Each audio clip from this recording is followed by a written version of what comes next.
8:14 p.m. Saint Arden ER exploded into chaos as paramedics slammed through the doors with a critically wounded special operations sniper.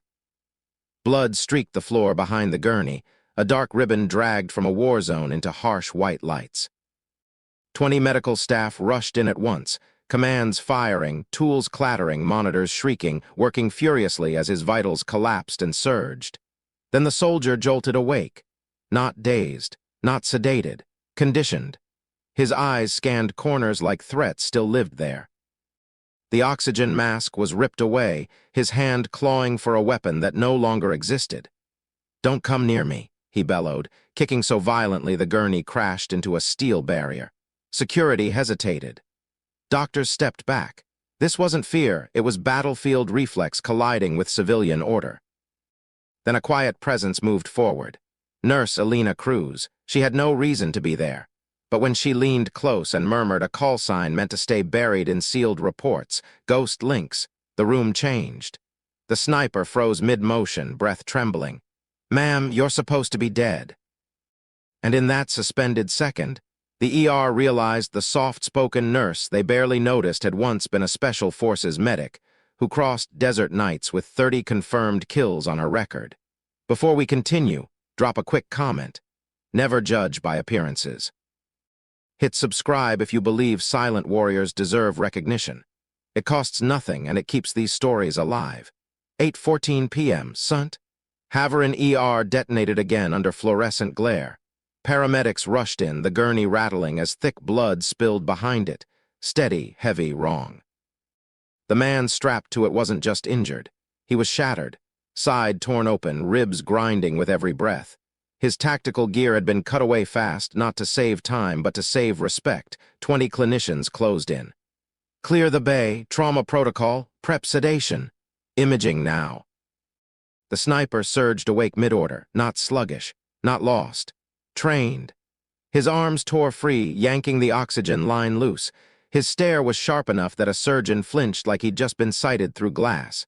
"Touch me and regret it," he growled, voice rumbling hard enough to rattle steel trays.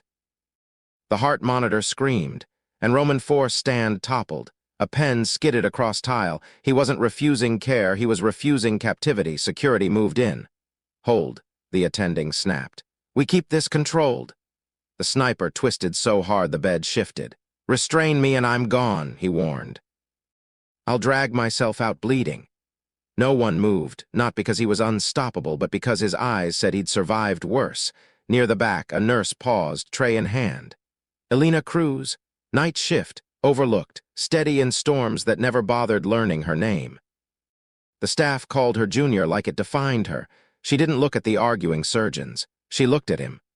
Blood seeped through the bandages on his right side, spreading in sharp lines with every strained breath. It wasn't random. It followed angles.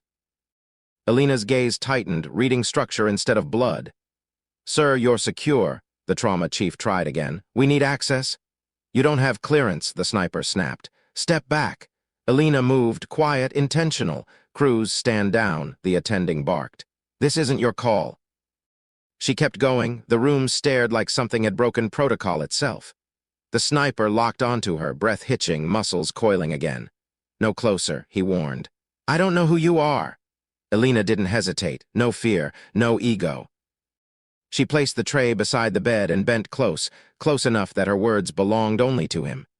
6 hushed syllables slipped from her mouth, spoken like a remembered truth rather than an order. His body didn't relax. It locked. Not yielding, not breaking, frozen. His jaw quivered once, the lone fracture in a lifetime of discipline. "That can't be her," someone murmured behind a gloved palm. Did he just know her? No one replied. No one could. Lena didn't explain. She didn't confirm or deny. Her face stayed perfectly still. Only her eyes held something ancient. "Lie back," she said softly.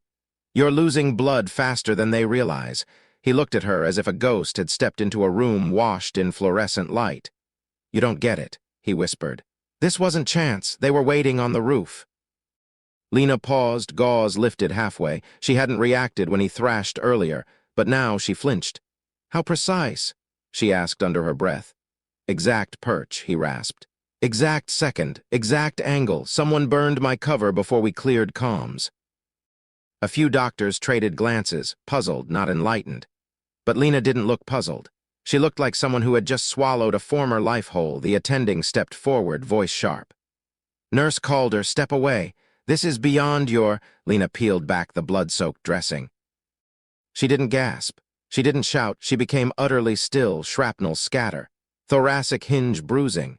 A blast that didn't bloom outward, it narrowed. Focused, not enemy fire, not street chaos, not even an IED gone wrong, a shaped rooftop charge, built for one position. One nest only. The sniper watched her face.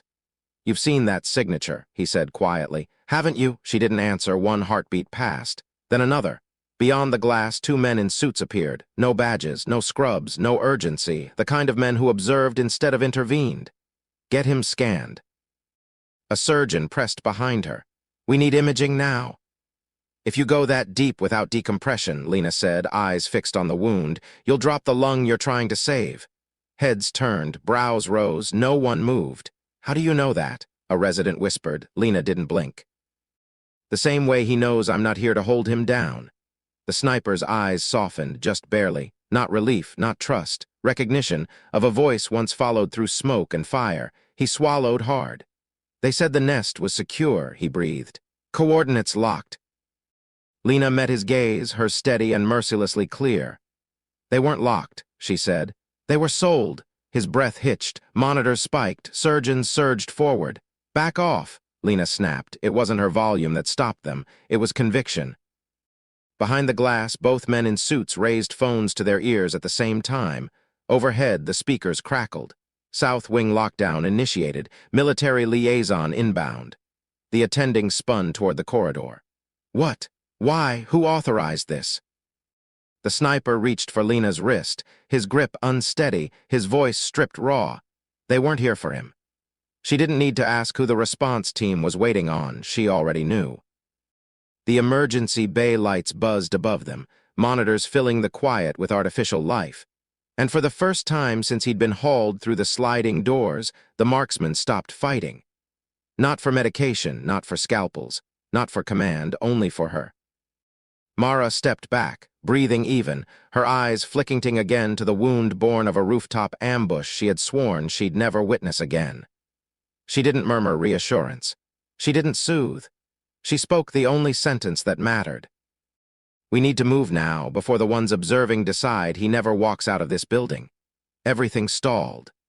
The man in the suit edged closer, and the sniper, held together by her presence alone, murmured the truth she'd tried to seal away. They torched my perch the same way they torched yours. 8:19 p.m. stretched into a hallway of suspended breath. The suits beyond the trauma glass didn't blink, didn't shift, didn't reach for the handle. They only watched Mara, not the man bleeding out, not the surgeons. Her. Inside, the room split cleanly into two groups. Those who still believed this was a routine emergency, and those who had just realized it wasn't. The attending finally broke the silence, voice clipped to mask the shake beneath it. Mara, that's enough. Step back. Whatever connection he thinks he has with you doesn't change procedure. She didn't move. The sniper tried to reposition, but even the smallest shift twisted his face in pain, blood bleeding through fresh bandages.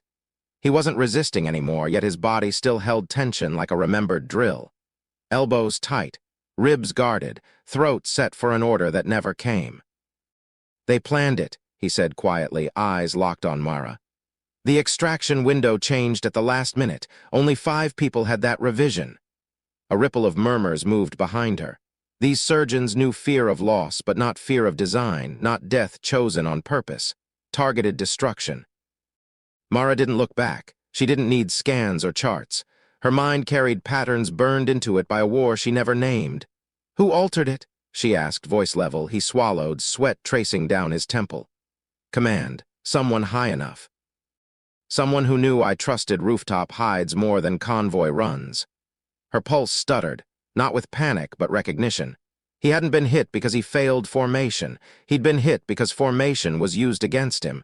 The attending cleared his throat sharply. That's enough. We need imaging before we start chasing theories. No, Mara said, not loud, just absolute. The residents stared, not at her rank but at the way she spoke without hesitation. That word didn't sound like rebellion, it sounded like certainty. You scan him now, she continued, and his right lung collapses under the pressure. The pleural space is already compromised by the blast pattern. He needs decompression first. Imaging comes after. The attending blinked. Blast pattern? Where did you train? The question dissolved as Mara stripped her gloves and pulled on new ones. Controlled. Exact. She wasn't shaken. She was moving on instinct older than this facility. The sniper never looked away. He wasn't watching a clinician. He was watching someone who had once shared rooftops with him, who understood angles bodies weren't meant to survive, who saw placement not as damage, but as intent. The surgeon closest to her lowered his voice. Mara, are you saying this was intentional? She didn't answer. She didn't have to. Her silence carried the truth. She shifted the sniper just enough to expose the edge of the wound. The doctors leaned in, bracing for gore. Instead, they saw something far worse. Clean fragmentation, too precise. A blast that didn't scatter, it guided. No chaos. No screaming, no warning signs. A clean, expert strike. The marksman's voice sounded scraped thin, edged with something like shame. If I hadn't shifted when I did, they would have taken my head clean off. That charge wasn't meant to scare me out of the hide. It was meant to wipe it from existence. A medic inhaled sharply. A pen clattered to the floor. The officials outside didn't react. Lena spoke only to him. How did they know where you'd be? He didn't hesitate. I told only 5 people. 5 had the update. Lena's jaw tightened by a fraction. He was naming the same count she once had, when there were 5, then 4, then 3, and then a rooftop that never returned all of them. Before another syllable could land, the monitors screamed. Pulse spiking, oxygen falling, pressure crashing in a pattern that looked chaotic but wasn't. This wasn't fear. This was muscle memory outrunning thought. A junior doctor lunged for the sedative cart. No, the marksman snapped, panic cutting through his voice. Lena raised one hand, a small motion. A command without sound, don't touch him. The room complied. The attending frowned. You can't let an agitated patient run the room. He's not agitated, Lena said. He's reacting to precision trauma. Sedate him now and you trigger a tactile recall. You won't lose him to the wound, you'll lose him to the memory. She placed 2 fingers against the marksman's shoulder, not force, not restraint, just contact. His breath slowed notch by notch. The alarm still stuttered, but the man beneath them released the tension in his frame. Finally, the others understood. He wasn't scared of dying. He was terrified of vanishing the way the rooftop had almost taken him. Outside, the officials finally moved. One lifted a phone. The other drew the blinds halfway down. Their reflections hovered in the glass, but Lena didn't look up. She checked the bleeding again, steady, deliberate, her face calm instead of shocked. Confirmed. The exact pattern she'd begged never to meet again. Lena, the attending said quietly now. You're not just night staff, are you? She didn't answer. The marksman did. She's the one they never cleared. The only one who walked out when the rest of us didn't. No one gasped this time. The room simply stilled. Lena set her jaw and finally met the attending's eyes. Scans in 15 minutes. Chest tube first. Stabilize the lung, then imaging only when his vitals can handle supine. The attending nodded, not because he fully grasped it, but because her certainty drowned out his protocol. The marksman exhaled, his gaze softening only for her. Thank you, he whispered, his voice unraveling. Lena didn't blink. Don't thank me, just stay conscious. His eyes drifted toward the blinds where a shadow still lingered. They'll ask for me, he murmured. They always want the one who lived. Lena went still. For a single heartbeat, the truth slipped through the scrubs. No, she said quietly. This time they came for me. Every clinician felt the air turn cold. The blinds slid the rest of the way down. The hallway fell silent, and whatever clearance she carried cracked just enough for the next secret to leak through. If you're still here, comment. Never judge. 8:24 p.m. Transformed the trauma bay into a command center draped in hospital white. The blinds were sealed tight now, shutting out the corridor and locking in a reality none of them were ready to face. The figures outside remained, their outlines unmoving, patient, watchful. Inside, every doctor waited for Lena to act, because somehow she had become the center of gravity. Not through authority, but through knowing. The marksman's breathing grew uneven once more. Breath came shallow, pressure mounting beneath splint and gauze. His hand curled around the bed rail, not fear, not defiance, but preparedness. The kind drilled into soldiers right before the follow-up detonation. Dr. Mara Cade moved with clipped precision, sliding the thoracic valve into place. The attending edged closer, caught between objection and trust. "Cade, if you misjudge this, he doesn't die fast," he warned. Her voice stayed steady, surgical, stripped of hesitation. "Then he dies suffocating." The nearest resident swallowed and adjusted the suction. The room froze, air held like an armed device waiting for a trigger. Mara scrubbed the entry site, antiseptic tracing fractured ribs and darkened tissue. The damage spoke louder than any imaging. Right chest cavity. Blast lung. Directional fragmentation. Controlled yield. Whoever planted it wanted disappearance, not spectacle. The shooter locked eyes with her, jaw set. They'd burned the perch, made it look like collapse instead of execution. Mara's face stayed blank, but something ancient stirred beneath it, memory of a stairwell imploding inward, of teammates erased not from honors but from records. She aligned the needle. He didn't recoil. He braced, like someone who'd survived this exact moment before. "On 3, she murmured. "No," he rasped. "On you, I follow your voice." The doctors traded looks, confusion giving way to awe, unease replacing doubt, not after the injury pattern. Not after the sealed blinds. Not after the men in tailored suits outside the glass. Mara advanced the needle cleanly. Controlled. Air hissed free from the pleural space, pressure trapped too long finally escaping. The shooter sucked in a breath. Not agony, relief. A lung reclaiming room to live. Vitals rose carefully, like a system relearning survival. "He's stabilizing," a resident whispered. Mara didn't grin, didn't slump, didn't claim victory. She adjusted the oxygen, voice low. "He's not secure, he's just breathing." The attending voiced what everyone else carried. "How did you know the angle?" Mara kept her eyes down. "You don't learn blast geometry from books." A younger surgeon murmured. "Then where?" The shooter answered. "Rooftops, same lines I've watched through, same signature." Every head turned. Mara neither confirmed nor denied. She changed gloves, checked the drain, repositioned the surgical light so the wound lay fully exposed. Nothing hidden now. Before another word could surface, the intercom snapped alive. "Military liaison entering South Wing. All staff remain at stations." Mara's gaze flicked to the blinds. The suits hadn't moved. They weren't waiting on the patient. They'd known he'd live long before the alert went out. They were waiting for her. The shooter saw it too. "They'll dismantle this place to reach you." Mara peeled away a blood-soaked pad, her voice lost under the machines. "They already did, just not this building." The words settled like ash after a blast. A clamp clattered to the floor, no one bent to pick it up. The attending paced toward the door, tension coiled tight. "I want answers," he said. "Who signed this, and why are they here?" This was a hospital. Mara didn't flinch. You wouldn't get answers here, only categorization. The room fell quiet again because her voice allowed no argument. It wasn't fear. It wasn't pride in a badge. It was the simple knowledge that once conflict reaches fluorescent floors, democracy slips out through a back corridor. The sniper winced, his voice tightening. "Did they drag you back in?" Mara secured the tubing, her hands calm despite the uneven rhythm beneath her skin. "No one drags me anywhere anymore. I walked away." He stared as if those words cut deeper than his wound. "You don't walk away from a black file." "Ghosts don't get exits." She met his eyes with something almost human. "They did once," he swallowed. "Hard, and they hate it." Mara turned from the bed, her first retreat since approaching him. She planted her palms on the counter, breathing shallow, shoulders locked. The memory wasn't of bullets or blood or shattered rooftops. It was the silence afterward, not grief. Erasure. The attending tried again, softer now.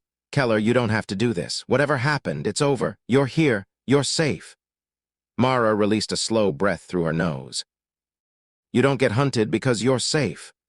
The lights hummed overhead. The sniper shifted despite the pain, pulling her focus back. "You never answered me," he said. Who burned the nest? Her jaw tightened, a muscle flickering. She leaned back over the wound, checking the drain, refusing eye contact. Don't ask questions you're not cleared to hear, she whispered. Not in this room. His breathing slowed, not calm, but resigned. This wasn't fear, it was familiarity. He'd seen that look before, in men told they were no longer soldiers, only remnants of classified cleanup. Before she could step back, alarms surged again. Not critical, persistent. Position shift coming, Mara muttered. Flash feedback. The sniper's hand snapped to the rail, knuckles white. It's the light, he breathed, eyes drifting. The flicker, the roof had the same, he stopped. The blinds moved, not fully, just enough to reveal the corridor, enough to reveal a third suit beside the first two, not two observers. Three, and the third wasn't watching the sniper. He was watching Mara, like a man studying a classified file stripped down to bone. The sniper followed her gaze, his voice edged with warning, not fear. They didn't send liaison for me. Mara turned back to the monitors, focusing on numbers already stabilized because data was safer than truth. They never do. The attending stepped back, finally grasping the real chain of command tonight. Medicine didn't own this room. The hospital didn't either. Whatever Mara had left behind, desert hallways, rooftop fire, extraction haze, had followed her here into antiseptic and forms. The sniper closed his eyes, barely hiding the tremor.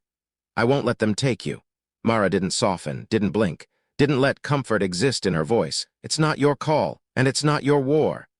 He opened his eyes again, steel returning. It is as if they burned me just to flush you out. Mara froze mid-dressing. She didn't look at him, but she didn't move, because he was right.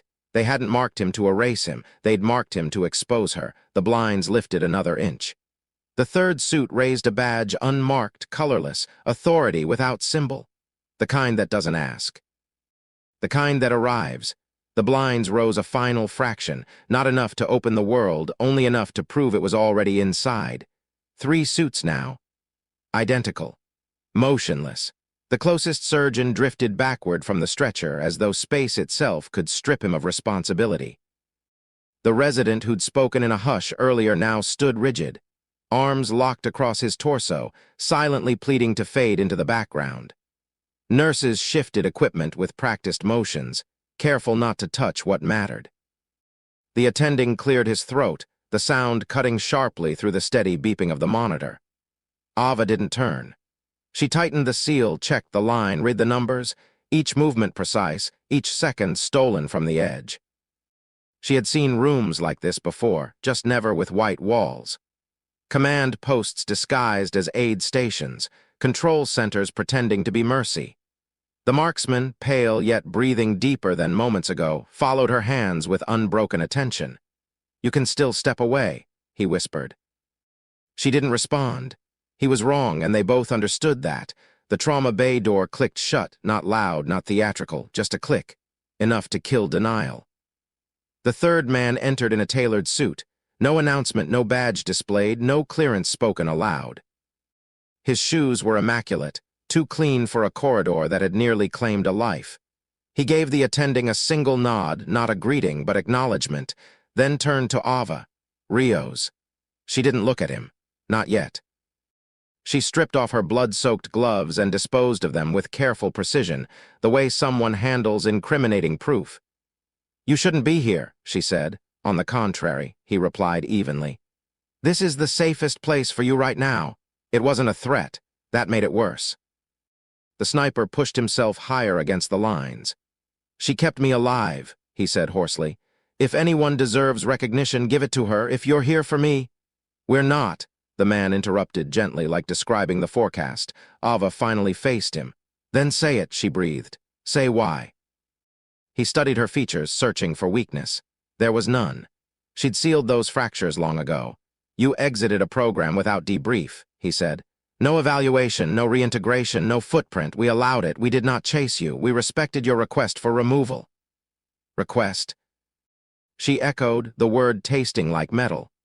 You earned that privilege, he answered, until the signature surfaced again. The room seemed to constrict, air thick and oppressive. The fluorescent lights buzzed with sudden menace. The sniper's voice cut sharp. She didn't resurface. You forced her out by torching a safe house. The man didn't flinch. Your extraction incident was regrettable, he said calmly, but required. Surgeons recoiled, security went still, Ava shut her eyes. You staged an explosion, the sniper snarled. We framed it as conflict, the suit corrected.